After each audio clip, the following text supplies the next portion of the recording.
오늘은 금년 마지막 주일, 송년주일이고 올해 마지막 날이기도 합니다. 우리 성도님들 2023년 금년 한 해 어떻게 살아오셨어요? 개인적으로 가장 인상적인 일, 잊어버릴 수 없는 일, 감동받았던 일 또는 힘들었던 일은 어떤 일인가요? 한 해 연말이 되면은 흔히 쓰는 표현 중에 참 다사다난했다라고 하는 그런 말이 있죠. 다사다난. 정말 말 그대로 다사다난, 일도 많고 어려움도 많았던 그런 2023년 한 해였습니다. 모두가 숨가쁘게 달려온, 어쩔 때는 정말 숨이 막힐 것 같은 그런 한 해였습니다. 금년 2월, 여러분 기억하시죠? 금세기 최악의 지진이라고 여겨지는 규모 7.8의 강진이 트리키와 시리아 접경지대를 강타했습니다. 이 지진으로 무려 5만 명 이상의 사람들이 소중한 생명을 잃었습니다. 여름에는 지구촌 도처에서 기상이변이 속출했어요. 미국과 유럽 일대는 섭씨 50도가 넘는 폭염이 기승을 부리면서 도처에 홍수와 산불이 났고, 그리고 지구 열대화라고 하는 그런 말이 등장했습니다. 우리나라도 예외가 아니었습니다. 여러분, 12달 중에요 8달이 그달 최고 기온을 갱신해버렸어요. 정말 더운 그러한 여름이었습니다.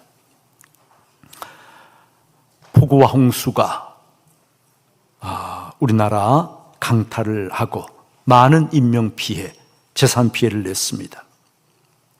사회적으로는 걷잡을 수 없는 교권 추락, 선생님들의 극단적인 선택이 잇따랐고, 그리고 사상 초유 선생님들이 수업을 내려놓고 그리고 시위를 하면서 사회면을 뜨겁게 달구었습니다. 8월에는 일본의 후쿠시마 오염수 방류가 시작이 되어서 전 세계가 경각심을 가지고 이제 경계를 하게 되었습니다. 국내적으로는 폭염과 장마에 충분한 대비를 하지 못해서 애써 유치한 새만금 세계 스카우트 잼버리 대회가 파행이 되어버렸고, 이 책임이 어디에 있느냐를 놓고 정치권에서는 서로 니탄 내탓을 하면서 공방이 뜨겁게 일어났습니다. 작년 2월에 러시아가 전격적으로 우크라이나를 침공하면서 러시아 우크라이나 전쟁이 여러분 지금도 계속되고 있어요. 그런데 여기에 더해서 금년 10월에는 중동 이스라엘과 하마스 사이에 전쟁이 발발해서 우리가 예배를 드리고 있는 지금 이 시간에도 그 지역에서는 수많은 무고한 민간인들이 생명을 잃고 있습니다. 이 모든 일들 가운데서도 가장 인상적인 일은 아마도 3년이 넘는 세월 동안 전 지구촌을 공포에 몰아넣었던 코로나19로부터 마침내 탈출하게 되었다는 사실일 것입니다. 금년 5월 세계보건기구 WHO가 코로나 팬데믹 해제를 선언했습니다. 2020년 1월 팬데믹을 선언한 지 만 3년 4개월이 지났어요. 이제 코로나 팬데믹 해제를 선언함으로써 코로나는 팬데믹에서 엔데믹으로 바뀌게 되었는데, 팬데믹은 여러분 감염병이 전 세계적으로 대유행을 하고 있는 그러한 상황인데 비해서 엔데믹은 이제는 통제가 가능한, 그리고 감염병이 마치 인플루엔자처럼 이제 주기적으로 이렇게 유행을 따라 돌아오는 그러한 상황을 가리키는 말인데, 이제는 엔데믹이 되었다. 여러분 아시나요? 지난 3년간 코로나 팬데믹 전 세계 누적 확진자가 몇 명이나 되는지 아십니까? 저도 설교를 준비하면서 한번 찾아봐서 그랬더니 무려 7억 6천만 명입니다. 전 세계 인구의 10%가 코로나에 감염이 되었어요. 그리고 이 코로나에 감염된 사람들 중에 생명을 잃은 사람이 692만 명입니다. 감염자 대비 1%에 해당하는 100명 중에 1명이 생명을 잃었다는 뜻입니다. 우리나라 확진자 수 비율로 참 굉장히 높아요. 여러분 3,200만 명입니다. 거의 인구의 60%가 코로나에 걸렸고, 그리고 숫자로만 보자면 세계 7위로 감염자가 많았어요. 그러나 의학의 발달과 정부에서 굉장히 코로나를 체계적으로 관리를 하면서 사망자는 3만 2천 명에 그쳤습니다.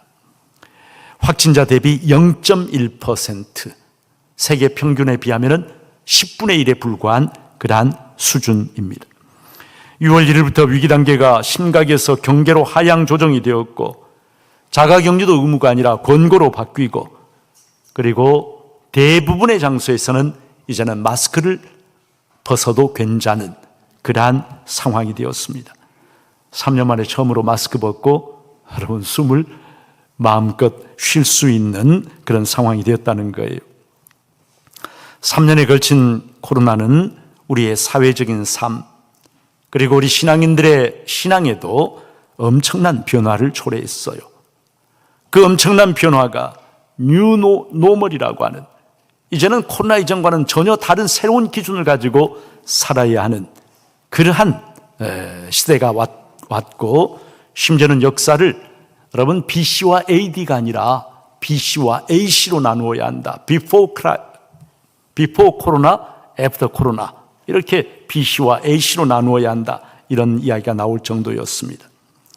2023년 금년 한 해 특징 짓는 단 한마디를 고르라고 한다면, 물론 여러 가지 사건들이 있지만 저는 그래요. 코로나 팬데믹 해제다. 코로나로부터 3년에 걸친 싸움에서 이제 간신히 놓여놨다라고 하는 거예요. 시편 103편은 다윗의 시편입니다. 다윗이 언제 이 시편을 기록했는지는 우리가 알기가 어렵습니다. 그러나 다윗은 자기의 인생을 회고하면서 모든 것이 하나님의 은혜이고 하나님의 사랑이라고 하는 것을 감격적으로 고백하며 노래를 하고 있습니다.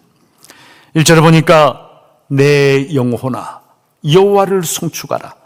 내 속에 있는 것들아 다 그의 거룩한 이름을 송축하라. 자기 자신에게 그렇게 명령을 하고 있습니다. 성도 여러분, 내 영혼아 여호와를 송축하라. 입술로 하나님을 찬양하는 것과 영혼으로 하나님을 찬양하는 것은 완전히 다른 것이죠. 완전히 다른 거예요. 누가 입술이 아닌 영혼으로 하나님을 찬양할까요? 하나님의 은혜, 하나님의 사랑을 자신의 온 몸으로, 삶 전체로, 그리고 정말 뼛속 깊이 그것을 체험한 사람, 그 사람은 입술로만 하나님을 찬양할 수가 없어. 자기의 영혼으로 하나님을 찬양하게 될 것입니다. 여호와를 송축하라. 내 영혼아, 내 입술화가 아니에요. 내 영혼아 여호와를 송축하라.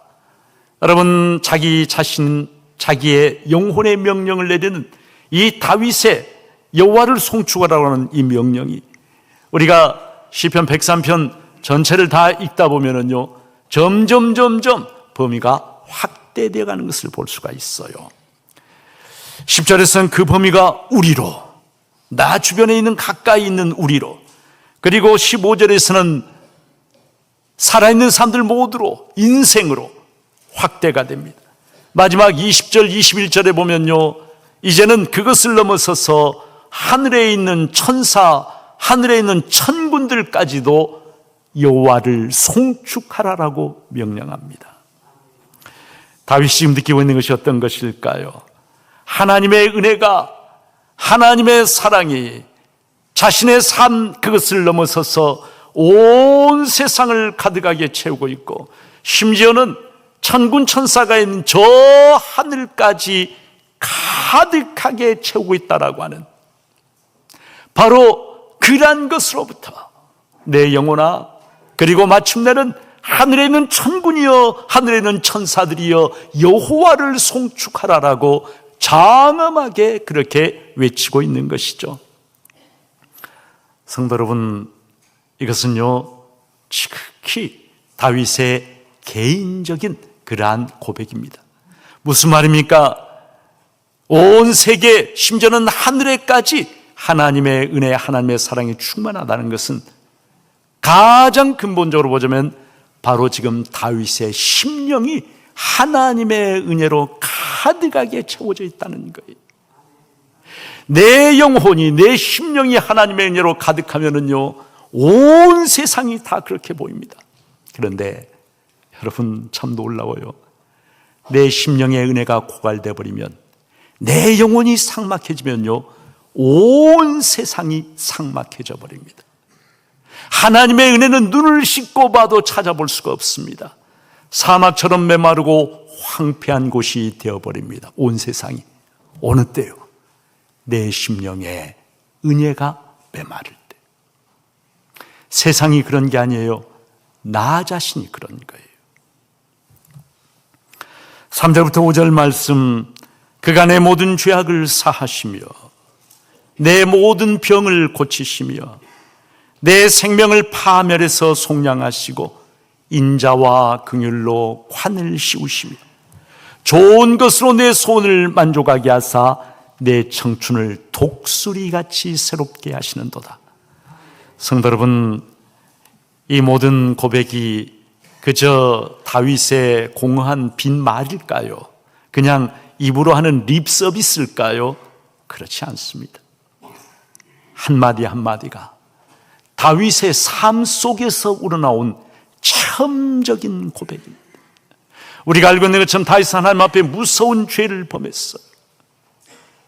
그러나 하나님은 다윗을 심판해 버리지 아니하시고 그를 불쌍히 여기시고 그리고 그의 죄악을 사해 주셨습니다. 그를 다시 일으켜 주셨습니다. 내 모든 병을 고치시며 다윗에게 건강을 허락해 주셨어요. 내 생명을 파멸해서 속량하시고, 인생의 고비고비마다 다윗은 사망의 음침한 골짜기를 통과해야 했어요. 언제 어느 순간에 사망의 구렁텅이에 빠질지 몰랐어요. 인생의 그 수많은 위기 상황들로부터 하나님이 그때마다 그를 건져주시고 구원해 주시고 속량해 주시는, 그리고 그런 다윗의 삶을 하나님의 인자, 하나님의 긍휼로 관을 씌우셔서 다윗을 높이 들어 올려 주셨다. 성도 여러분, 여기에 특별히 4절에 인자와 긍휼로 관을 씌우셨다. 인자와 긍휼, 성경에 하나님의 성품을 이야기할 때 짝을 이루어서 참 자주 등장하는 그러한 표현이 인자와 긍휼이에요. 영어 성경에 제가 찾아보니까 인자와 긍휼을 love and compassion 이렇게 번역을 했어요. 그런데 인자와 긍휼, 여러분 성경 원어로는 헤세드와 라하밈이라고 하는 말입니다. 헤세드는 불쌍히 여기는 사랑이에요. 상대방의 매력 때문에 그를 사랑하는 것이 아니라 상대방을 불쌍히 여기는 사랑, 자비, 우리가 그렇게 번역할 수 있는 말, 인애, 인자, 헤세드. 라함임이라고 하는 말은 라함이라고 하는 말의 복수 형태입니다. 복수. 라함이 긍휼, 사랑, 동정 그런 말인데, 여러분, 이 라함이라고 하는 말은 어디에서 비롯된 말이냐 하면은 어머니의 자궁을 라함이라고 불러요. 어머니의 자궁을 라함이라고 부른다. 어머니의 자궁을 여러분 한번 생각을 해보세요. 어머니의 자궁 안에 있는 어리디 어린 약하디 약한 생명체가 있어요. 어머니의 자궁은 그 생명체가 가장 안전하고 평안하게 자라날 수 있도록 모든 것들을 제공합니다. 그 어린 생명체를 보호해 줍니다. 그 어린 생명체에게 필요한 모든 것을 어머니는 자궁을 통해서 아낌없이 다 공급해 줍니다. 아무것도 할 수 없는 여리디 여린 그 생명체를 어머니는 한없이 사랑하고 불쌍히 여기면서 자신의 모든 것을 그 어린 생명체에게 다 내어주는 곳, 여러분, 그곳이 어디라고요? 어머니의 자궁이라고요. 거기가 라함이라고요. 그래서 긍휼은 다른 것이 아니라 바로 어머니의 자궁 그 자체가 긍휼이라는 거예요. 어리디 어린 그 생명체를 불쌍히 여겨서 당신의 모든 것을 아낌없이 다 내어주고 공급해주는, 그리고 그 여린 생명체를 감싸주고 보호해주는 어머니의 자궁이 라함. 라함임이라고 복수를 쓴 이유는 하나님께서 다윗의 삶을 모든 하나님의 긍휼로 그렇게 채워주셨다는 뜻입니다. 자비와 모든 긍휼, 한 번의 긍휼이 아니에요. 모든 긍휼로. 다윗은 범죄하고 연약하고 추악한 그러한 사람이었지만 그가 회개할 때 하나님 그의 모든 죄를 용서해 주시고 그의 여리고 추악한 모습을 불쌍히 여기시면서 하나님의 모든 선하고 좋은 것들로 그의 삶을 채워서 공급해 주시는, 그리고 마침내 다윗에게 관을 씌우셔서 그를 높이 들어 올려주시는 선하신 하나님, 좋으신 하나님. 다윗이 자기의 인생에서 체험한 잊어버릴 수 없는, 영원히 기억할 수밖에 없는 하나님의 그 선하심, 인자와 모든 긍휼, 하나님이 그것으로 내 인생을 이렇게 복되게 아름답게 만드시고 나를 높여주시는구나. 바로 그것이 인자와 긍휼로 관을 씌워주셨다라고 하는 이 말씀의 뜻이에요. 다윗은 자신의 인생이 결코 자신의 노력과 자신의 능력으로 쌓아올린 것이 아니라 오직 하나님의 자비와 하나님의 모든 긍휼로 이루어진 삶이라고 하는 것을 주저함 없이 고백을 하는 것이죠. 사랑하는 여러분, 여러분은 어떻습니까? 개인적으로 나 자신은 어떻습니까?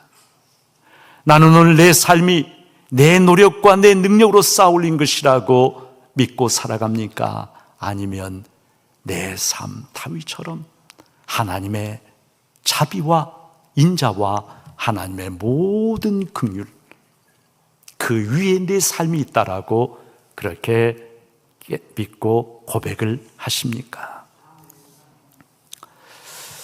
13절에 보니까 그 긍휼을 아버지가 자식을 긍휼히 여긴 같이 여호와께서는 자기를 경외하는 자를 긍휼히 여기신다. 하나님을 섬기고 경배하는 자, 경외하는 자, 그를 한없이 긍휼히 여기시는 하나님, 마치 아버지가 자식을 긍휼히 여기는 것처럼 그렇게 긍휼히 여겨주신다 말씀합니다. 성도 여러분, 어찌 하나님께서 다윗에게만 인자와 긍휼, 헤세드와 라함임을 베푸셨겠습니까? 바로 저와 여러분에게도, 바로 나에게도 하나님은 말할 수 없는 헤세드와 라함임, 인자와 긍휼을 내 삶에 베풀어 주셨습니다. 지구촌의 수많은 전쟁과 기근과 지진과 홍수와 말할 수 없는 질병과 각종 사고와 전염병과 그 가운데서 하나님 나를 지키시고 보호하셔서 2023년 마지막 날까지 나를 품에 안으시고 주님 여기까지 걸어오신 것이에요. 어찌 내 삶이 당연한 것이고 어찌 내 삶이 내 힘으로 이뤄낸 그러한 것일 수가 있겠습니까? 위대한 과학자 엘버트 아인슈타인이 그런 말을 했어요. 아인슈타인, 사람이 삶 방식엔 두 가지가 있는데, 하나는 이 세상에는 기적 아닌 것이 없다, 모든 것이 기적이라고 믿고 살아가는 삶과, 또 하나는 이 세상에는 결코 기적이란 없다라고 믿고 살아가는 방식, 두 가지가 있다 그랬어요. 아인슈타인이 그렇게 이야기했어요. 성도도 마찬가지입니다. 여러분, 두 가지 삶의 방식이 있어요. 하나는요, 내 삶의 모든 것이 하나님의 은혜라고 믿고 고백하며 살아가는 삶의 방식. 모든 것이 하나님의 은혜. 내 삶에 당연한 건 하나도 없어. 그래서 감사하고 기뻐하고 송축하며 하나님을 즐거워하며 살아가는 그러한 삶과, 모든 것은 내 힘, 내 노력으로 이룬 것이고 당연한 거예요. 은혜, 그런 건 없어요. 여러분, 그렇게 살아가는 사람의 삶은 얼마나 삭막하고, 그리고 하나님의 은혜와는 아무 관계가 없는 그러한 삶이 되겠습니까? 저와 여러분이 여기까지 온 것, 모두가 하나님의 인자와 긍휼, 하나님의 사랑과 은혜 때문입니다. 성도 여러분, 그 하나님의 인자와 긍휼, 하나님의 은혜와 사랑 앞에 우리가 할 수 있는 것이 무엇입니까? 우리가 어찌 하나님의 은혜를 되갚을 수가 있겠습니까? 우리가 할 수 있는 것은 단지 하나님께 감사하고 하나님을 찬양하는 것밖에 없습니다. 그래서 내 영혼아 여호와를 찬양하라, 송축하라, 다윗이 그렇게 외치는 것이죠. 우리 성도님들, 마지막 주일, 마지막 날, 2023년 내가 여기까지 달려온 모든 것이 하나님의 은혜입니다 고백하면서, 하나님, 제가 드릴 수 있는 것은 찬양과 감사밖에 없습니다. 우리의 마음에서 나오는 찬양과 감사를 하나님께 올려드리고, 나와 같은 자를 한없이 불쌍히 여기시며 인자와 모든 긍휼로 나를 대해주시는 좋으신 하나님께서 나에게 열어주시는 2024년 새해를 기쁨의 선물, 그리고 소망의 마음으로 받아들이는 복된 중부의 귀한 성도님들 되시기를 주의 이름으로 축복합니다.